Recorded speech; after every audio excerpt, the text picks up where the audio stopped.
Hey there, Cole. Hope you're having a great day today. It's your video lesson. 4 things I want to talk about. I'll go down the list, and if you have questions at the end or look at anything, feel free to shoot a video on over, and I'm more than happy to take a look at it. And there is one video I want you to send me, which you did not send me.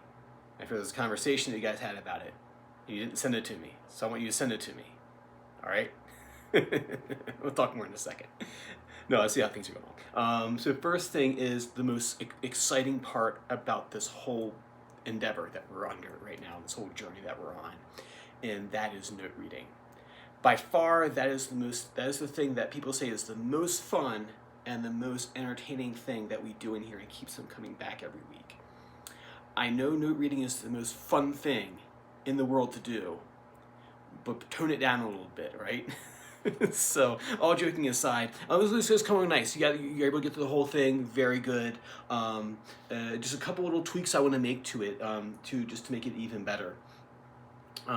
One being is my teacher was always, I would be playing for him and I would play a wrong note. He immediately would stop me, and he's like, the notes must, no matter how you play the notes, you must play the notes that are on the page, right? So it's just like same thing if you get a gig and you get to play down the performing arts complex, and they want you to sit in on like, you know, some sort of show they're doing down there, and they're gonna throw the music in front of you. They're gonna want you to play the notes exactly right. No wiggle room for error. That's why I'm such a big stickler about this, because I want that if someone throws that at you, I want you to be like, oh, Cole's got that that job. He's got that. I can trust him. So that's what I'm trying to do with this. And that way, when you walk into any situation, you're prepared to do the job.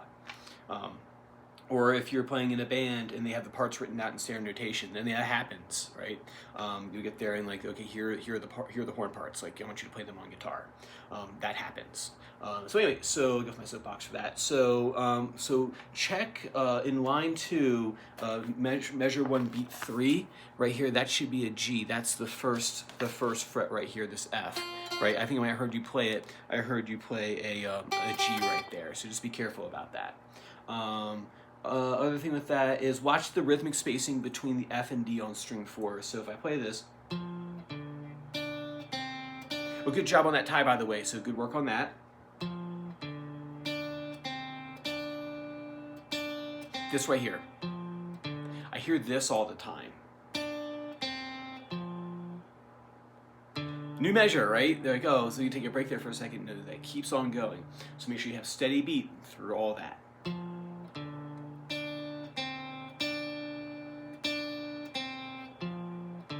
That's the other added benefit of learning how to read music. It really works on your musicality, how well you can play your songs, and your rhythmic accuracy, as well as your pitch accuracy, for that matter. But it really helps with your rhythmic accuracy. How in time are your all that chuggy stuff, right? That's what this helps. That's what the point of this is. In addition to, like, you know, maybe one day you do sit in the pit and they throw a chart at you. This right here is for improving your musicianship skills. Is one of the added benefits, like how well you are as a musician, just period. And this stuff helps out a lot. Do that for me. Moving on to triplet exercise. Good going slow. I'm liking that you heard that message in there. So that was great. You start off nice and slow, which is you start getting even, and then as you kind of started playing longer, you had the triplet got off a little bit, but you started off really strong with that good triplet, the good solid.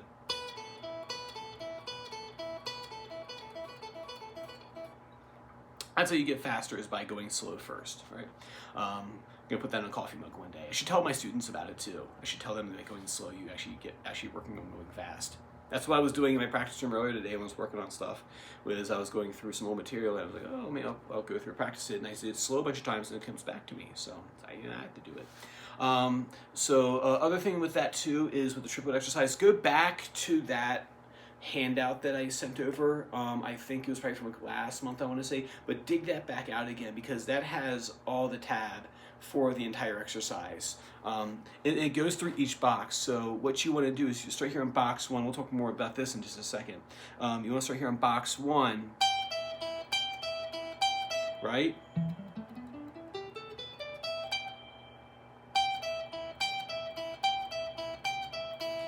Box 5, that's what that was called, by the way. It's called box 5. That made my day when you said that. It was the funniest thing I heard all afternoon. So thank you for making me laugh when you said it's one of them. Anyways, you have box 5.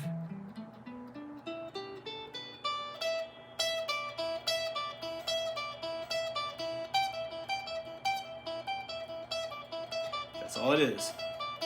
That's what Judas Priest does in Victim of Changes, right? That little riff that I showed you, I played for you last time recording. That's what the intro is, and that's like a basic way of getting into tapping and that shreddy stuff up and down the neck. That's what it is. They're the boxes. There's no mystical scale that you make up on the fly. It's literally just box work. When you see people going up and down the neck, you see we're playing here.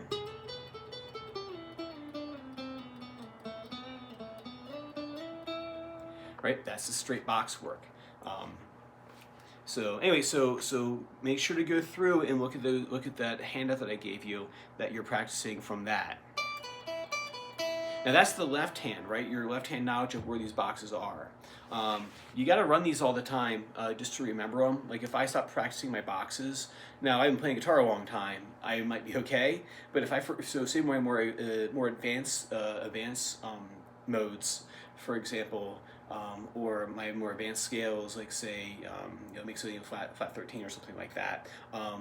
If I don't practice that stuff, I forget it, right? And you can't be awesome at everything.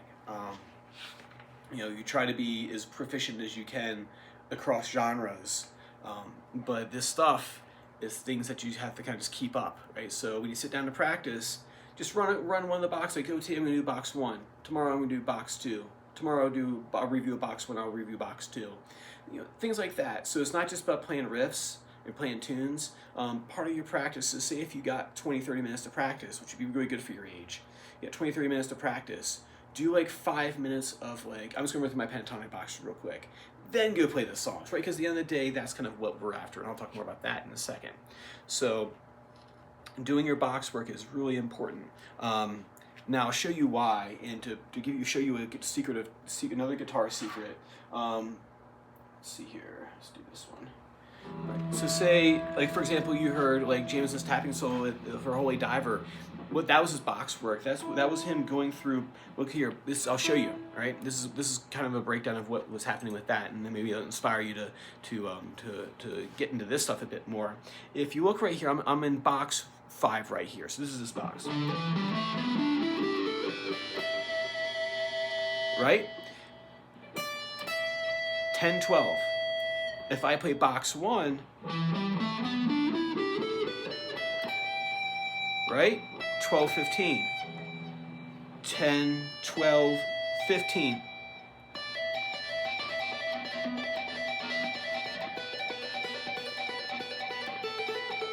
There it is. Right? That's literally what's happening with those tapping patterns, is that those tapping patterns aren't just notes I just pulled out of thin air, right? They are literally the box notes. And the better you know them, the faster I can get you to, this is not insanely difficult, right? This is something I can,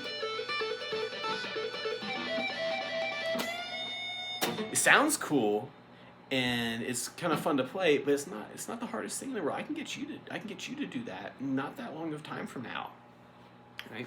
But the thing is, you gotta know the boxes, because otherwise it'd just be like me saying, hey, put your finger here and then put your finger here. You wouldn't know what you're playing. So that's why you should review those boxes, every day, just to go through one of them and know what they're called too, because that's going to come back very important later on when I pull the curtain back a little bit and show you how this whole thing works. Once you get past our open power chords and then getting into full bar chords, it's going to make a lot more sense as to why you should know what their names are. Cool, so definitely. Oh, and then going over to, real quick before I forget, when I was watching you do your triplet pattern, I saw this. I'll just go to box 3 here. Watch my hand over here, right? Everyone concerns themselves with their left hand so much. They're like, oh, left hand, this is like every note you need to play. Right hand, you just kind of hang out, come on for the ride. If you watch it, my hand is floating out here, right? So I'm playing like this. Right, so I can handle that since I've been playing for a long time. It's not crazy difficult. All right, but if I were playing that myself,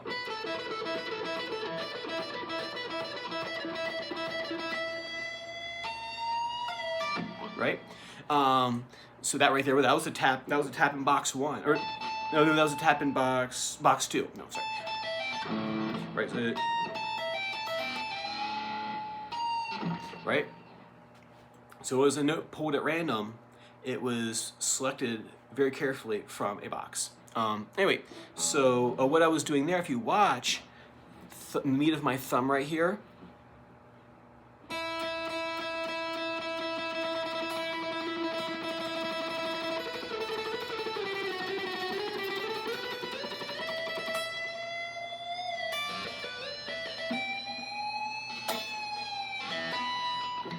Right? When I'm playing fast stuff, right? Even that chuggy,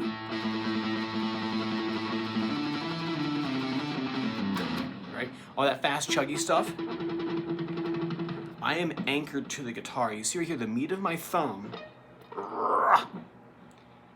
right? See those lines, they disappeared, right? But anyway, I'm resting the meat of my thumb literally on the strings, and I'm moving from my wrist. Meanwhile, keep my pick level and on the edge.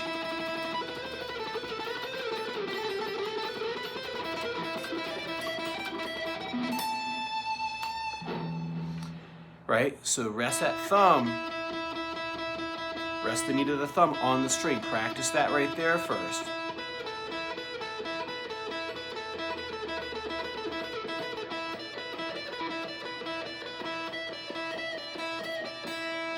If you do that, I promise you're gonna have far easier time getting all that fast chuggy stuff down and all those fast lightning lick leads, or the shred licks in there. Do that for me, and so then number 4 is where's NIB, man? I'm waiting all week for this. I've been waiting all week for that NIB riff, and I know this right here is tricky, right? It's a bit of a challenge I gave it to you as a bit of a challenge. You can play this song without that in there. And it might be that they might have just dubbed that in real quick on the recording. So the recording, he might have played them.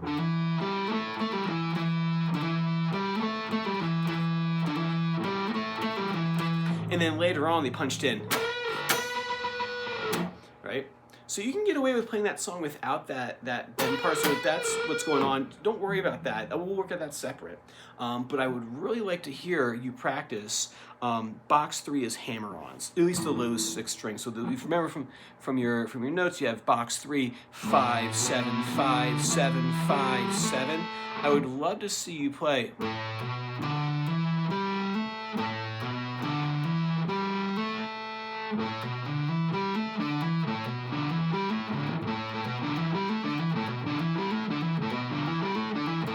You see that stuff all over metal, man, especially that early doom stuff, or the early doom stuff. And into thrash, you see that as well.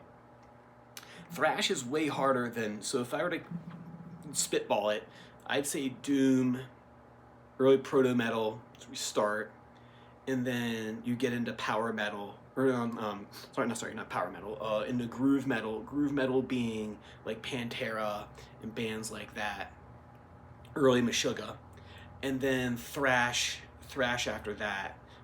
New metal in there too. Some who am I thinking of? Avenged Sevenfold, stuff like that would be a nice throw in there before thrash. But this is a step that the thrash players, they do this, like Raining Blood by Slayer uses that same idea, super fast. And then if you're curious what's harder than thrash, I'd say like metalcore, gent, deathcore, technical death metal. Those are all way harder. But for you though, what I would suggest doing is this: 5, hammer onto 7, 5, hammer onto 7, 5, hammer onto 7, 5, pull, 7, pull up to 5, 7, pull off to 5, 7, pull off to 5.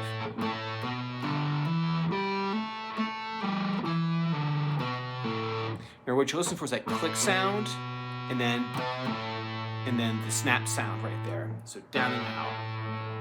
All right. So practice that if you're having any issues with that. I know you played this part really well. I'm really impressed. I was really impressed with that last time. that you're able to hit those in there. So that's telling me we're on the right track. You just got to practice that one spot. So don't let yourself moving on to the next challenge. The next challenge, by the way, being I had 2 things picked out. One's the AC/DC song "Highway to Hell." Other one is "Smells Like Teen Spirit." Would be a great one for you because it introduces the bar, right? Fretting two strings with one finger, 2 or more strings with one finger. That is, you can bar across all 6. But as soon as you get that riff down and we play through the tune, we'll move on to that next challenge, which is that half bar right there. Right, it's here in this song, but that's only one spot. I want to do a song that it gets in there a lot. Right, so you're moving between the different bars.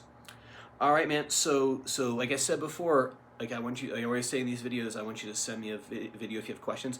I want a video of you playing through NIB, especially the challenge part. All right.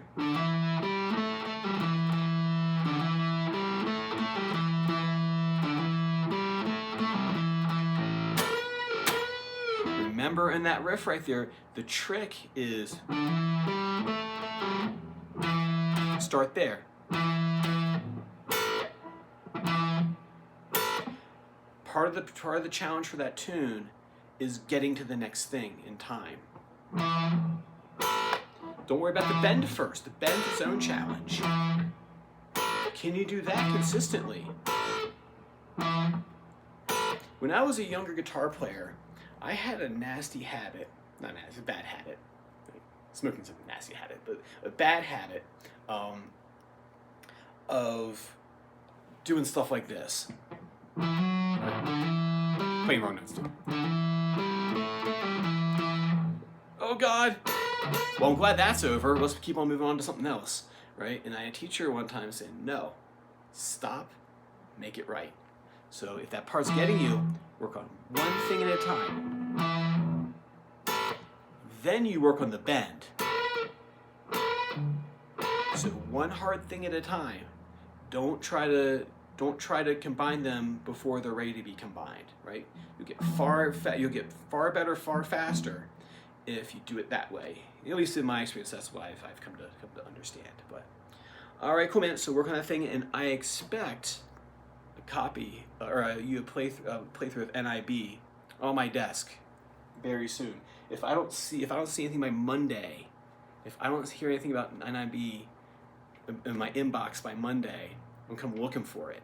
Message your mom or dad, and hey, I need to see his NIB because you're on summer vacation right now, and I know you got time because I'm not sure if you started your job yet. Anyway, all joking aside, it's very nice. It's coming on very nicely. Like I said, I love the triplet you go in slow. Howbook, you got the whole thing down. You just need to fine tune some details. You play the other parts of NIB, awesome. I just want to see that other part right there, so that way I can go, hey, that's awesome too. All right, man. I'll see you next time.